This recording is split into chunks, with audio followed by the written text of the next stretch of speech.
Ouais, c'est une bonne question. Pourquoi est-ce qu'on doit pas forcément suivre plusieurs personnes sur Internet? Je pense que c'est assez simple finalement. Si tu suis plusieurs personnes, tu vas avoir différentes opinions sur les mêmes sujets. Je te donne un exemple.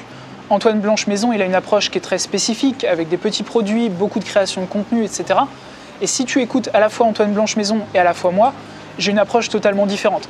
Je veux vendre très cher à peu de personnes, c'est des offres d'accompagnement la majorité du temps, pour ensuite aller créer les plus petites offres.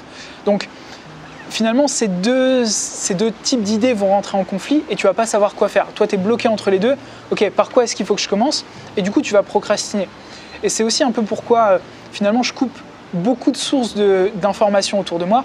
Je n'ai pas la télévision depuis un peu plus de 8 ans maintenant. Je regarde assez peu d'informations sur Internet. Je suis quelques personnes sur YouTube, mais qui sont sur des choses très alignées, c'est-à-dire je vais suivre une personne particulière sur la partie business, une personne particulière sur la partie santé, parce que finalement ça se duplique un peu sur toutes les thématiques, tu vois.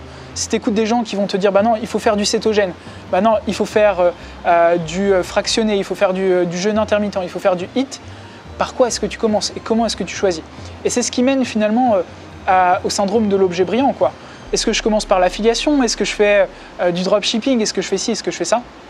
Donc on se retrouve facilement perdu. Ce qu'il faut faire, c'est choisir une personne qui nous plaît, qui nous inspire, qui a un message qui nous convient, tu vois, se diriger vers une thématique et ne pas en sortir. Toutes les personnes que je vois réussir aujourd'hui sur Internet sont des personnes qui ont su se concentrer suffisamment longtemps sur une thématique particulière.